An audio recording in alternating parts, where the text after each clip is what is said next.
আসসালামু আলাইকুম। চলে আসলাম সরোয়ার্দী উদ্যান। সরোয়ার্দী উদ্যান পূর্বের নাম রেসকোর্স ময়দান নামে পরিচিত ছিল। রেসকোর্স ময়দান হলো ঐতিহাসিক 7ই মার্চের ভাষণ যেখানে দেওয়া হয়েছিল।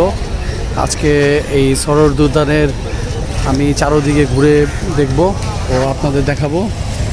সরোয়ার্দী উদ্যানের প্রথম থেকে শেষ পর্যন্ত আমি আজকে ঘুরিয়ে দেখেছি। নতুন করে আমি অনেক জায়গায় দেখেছি যা পূর্বে অনেকবার আসার পরও দেখিনি। তো আমি সরোয়ার্দী উদ্যানের অদ্যবন্ত আজকে ভিডিও ও কথার মাধ্যমে আপনাদের সাথে শেয়ার করব। আপনারা আমার সাথে থাকুন, আশা করি অনেক ইনফরমেশন আপনারা জানতে পারবেন। ধন্যবাদ। আসসালামু আলাইকুম। সরোয়ার্দী উদ্যান বাংলাদেশের ঢাকায় অবস্থিত একটি জাতীয় স্মৃতিস্তম্ভ এবং জনসাধারণের জন্য উন্মুক্ত স্থান। মূলত রমনা রেসকোর্স নামে পরিচিত। দেশের ইতিহাসে গুরুত্বপূর্ণ ঘটনাবলীর সাথে সম্পর্কিত হওয়ার কারণে এটির ঐতিহাসিক গুরুত্ব উল্লেখযোগ্য। চিরন্তন শিখা সরোয়ার্দী উদ্যানের এই স্থানটিকে চিহ্নিত করে একটি স্মৃতিস্তম্ভ, যেখানে বঙ্গবন্ধু শেখ মুজিবুর রহমান 7ই মার্চে 1971 সালের তার ঐতিহাসিক 7ই মার্চের ভাষণ দিয়েছিলেন। 95 একর আয়তনের এই স্থানটি বাংলাদেশের ইতিহাসে দুটি গুরুত্বপূর্ণ মুহূর্তের সাথে উল্লেখযোগ্যভাবে জড়িত। 7ই মার্চ 1971 সালে বঙ্গবন্ধু শেখ মুজিবুর রহমানের পাকিস্তানি শাসনের বিরুদ্ধে সংগ্রামের আহ্বান এবং 16 ডিসেম্বর 1971 সালে পাকিস্তানি বাহিনীর আত্মসমর্পণ, যা বাংলাদেশের স্বাধীনতা যুদ্ধের সমাপ্তি চিহ্নিত করে। ঐতিহাসিক তাৎপর্যের স্বীকৃতিস্বরূপ পাকিস্তানের পঞ্চম প্রধানমন্ত্রী এবং পূর্ব পাকিস্তানের প্রাথমিক রাজনৈতিক ইতিহাসের একজন গুরুত্বপূর্ণ ব্যক্তিত্ব হোসেন শহীদ সোহরাওয়ার্দীর সম্মানে এই অঞ্চলে নামকরণ করা হয় সরোয়ার্দী উদ্যান। এই স্থানটিতে বাংলাদেশের স্বাধীনতার ঘটনাবলীর জন্য নিবেদিত স্মৃতিস্তম্ভ এবং স্থাপনা রয়েছে।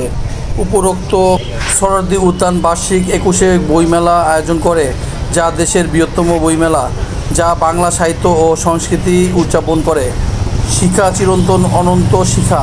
বঙ্গবন্ধু শেখ মুজিবুর রহমানের ঐতিহাসিক 7ই মার্চের ভাষণের স্থানটিকে চিহ্নিত করার জন্য 1996 সালে একটি চিরন্তন শিখা প্রজ্বলন বাংলা শিখা চিরন্তন শুরু করা হয়েছিল। 1997 সালের এই দিনে তৎকালীন প্রধানমন্ত্রী 3 বিশ্ব নেতার উপস্থিতিতে শিখা প্রজ্বলন করেন। জনতার দেয়াল টেরাকোটা সরোয়ার্দী উদ্যান। সরোয়ার্দী উদ্যানে নির্মিত জনতার দেয়াল বাংলাদেশের স্বাধীনতার ইতিহাস ভিত্তিক 273 ফুট দীর্ঘ টেরাকোটার মুরাল।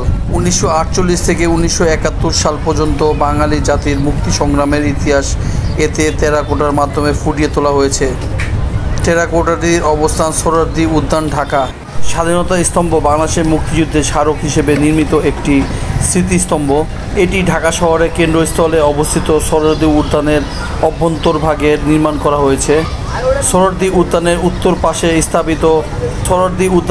পাশে স্থাপিত শিখা চিরন্তন এর বরাবর দক্ষিণ দিকে এটির অবস্থান। ভূমি থেকে কিছুটা উপরভাগে নির্মিত একটি প্রশস্ত চৌকা কংক্রিটের চাতালের দক্ষিণ পাশে এটির অবস্থান।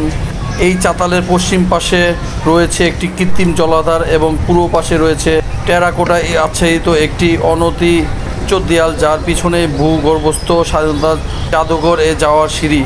সন্ধ্যাবেলায় কাচ নির্মিত স্তম্ভটি একটি আলোক স্তম্ভে পরিণত হয়। এ থেকে বিচ্ছুরিত শক্তিশালী বৈদ্যুতিক আলোক রশ্মি চারপাশের আলোকে আলোকময় করে তোলে। বাংলাদেশ সরকারের মুক্তিযুদ্ধ মন্ত্রণালয়ের অধীন একটি উন্নয়ন প্রকল্পের আওতায় এই স্বাধীনতা স্তম্ভের নির্মাণ কাজ শুরু হয় 1998 খ্রিস্টাব্দে এবং 2013 খ্রিস্টাব্দে পূর্ণ হয়।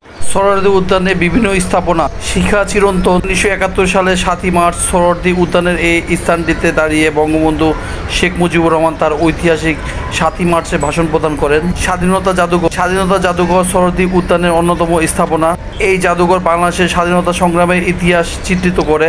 ছবির হাট, সরোয়ার্দী উদ্যান মুক্তমঞ্চ, স্বাধীনতা স্তম্ভ, জনতার দেয়াল টেরাকোটা।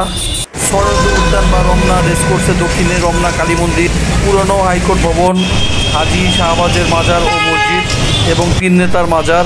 পশ্চিমে Bangla academy, atomic energy commission, ছাত্র শিক্ষক কেন্দ্র, চারুকলা ইনস্টিটিউট, বিশ্ববিদ্যালয়, কেন্দ্রীয় মসজিদ, পাবলিক লাইব্রেরি এবং বাংলাদেশ জাতীয় জাদুঘর। উত্তরে বারডেম হাসপাতাল, ঢাকা ক্লাব, পূর্বে সুপ্রিম কোর্ট ভবন, ইঞ্জিনিয়ার ইনস্টিটিউট, রমনা পার্ক।